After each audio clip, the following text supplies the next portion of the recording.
One.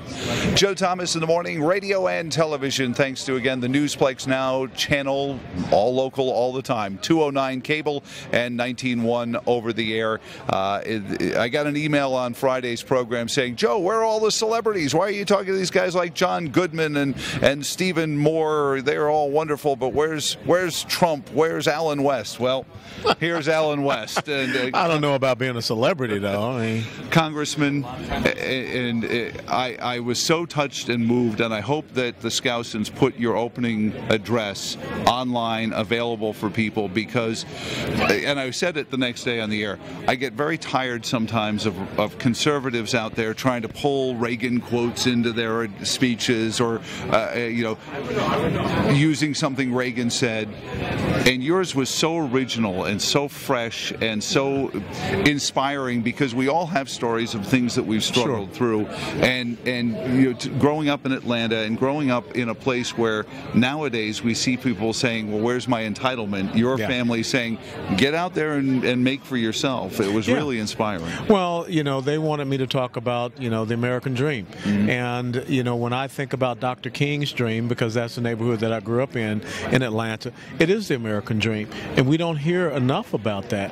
And so, we're here at Freedomfest, and that's what our dream is all about. Right. Individual liberty and freedom. And so all I did the other night was just tell my story. And I think that any American should be able to stand up and tell the story of what the American dream means to them, unless you're a liberal progressive socialist. You don't like the American dream. It's the dream of my father is what it turns out to be. Or the nightmare of my daddy. That's what it has turned out to be. Yeah. And the shame of it is we watch, we were just talking before, and as a military man, you understand, a lot of our military strength came from our economic strength. Yeah, absolutely. We could say to a country that was bad to its citizens, you straighten up or you can't sell your stuff in our country anymore. And it meant something. Nowadays, it's sanctions. Who needs, we weren't selling stuff to you anyway. And now we really are at a point where all we have are our soldiers to send into. And we don't even have them. Because as of this week, 40,000 going to be cut from the active duty army.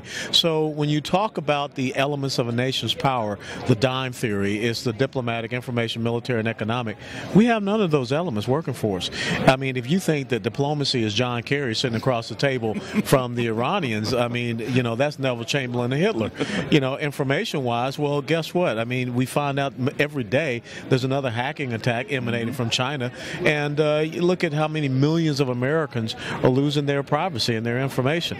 Militarily, we have the smallest army since World War II, the smallest Marine Corps since World War I, smallest Navy since 1917, and the smallest and the oldest fleet of the Air Force since we created the modern Air Force. And economically, look at our debt and look at where we are. Our GDP is lagging. And yet, I look in the news and I see a diminishment of human rights around the world. We had made so many strides by the mid-'90s in human rights around the world. The Soviet Union had fallen. There was free markets starting to pop up. We were someone to be respected. When Ronald Reagan stood up, and I had to use this. Well, this is a good comparison. When Ronald Reagan stood up at the Brandenburg Gate and said, Mr. Gorbachev, tear down this wall, the United States of America stood for something.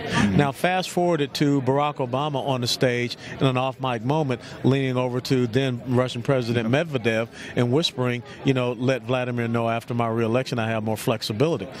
A little different, It's a huge difference, and so we have lost such a moral high ground, when it comes to being, that beacon of liberty and freedom and democracy. So how do we get it back? I mean, you look at voter turnouts falling in the 30 and 40% level, massive numbers of You've got to inspire the American people. We need an inspirational type of leader that is the embodiment of the America that we all know and love, and can really draw the delineation between the nightmare of the fundamental transformation and what America should be and the promise of America and what we just celebrated last weekend, our 239th independence. Is that your announcement? No, I'm sorry. But you talk about inspirational leaders. We look at the meat grinder we create for those who seek public representation. And I've said this, and I try to chide some of my local conservative friends. Conservatives are great about running for Congress and running for Senate and running for president, but we need to run for school board board. We need to run for board of supervisors and city council, because that's where both you find those inspirational leaders. Absolutely. But it also grows, and people start, demystifying what a conservative It's the farm really means. team system, that like you have in baseball. You have the single A, double A, triple A, and then you have the major leagues. We do a horrible job of that. The most important elected position in the United States of America is school board. Absolutely. Why? Because that is shaping the next generation's mindset and what they believe and what they understand and what they have come to learn. And so we are now in an America where we don't have a system of education, we have a system of indoctrination. And we want to kind of make that cookie cutter.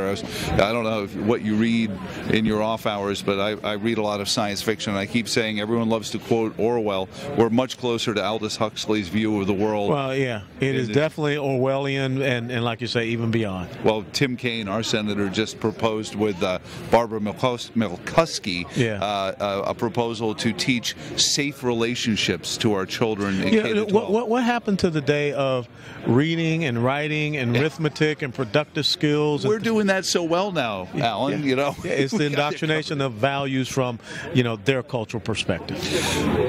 It's the basics. It's so simple. I don't know why. Maybe it's because they feel like they're the smartest kids in the room, so therefore they have some entitlement to do it. I've watched, unfortunately, political leaders do it to you as well.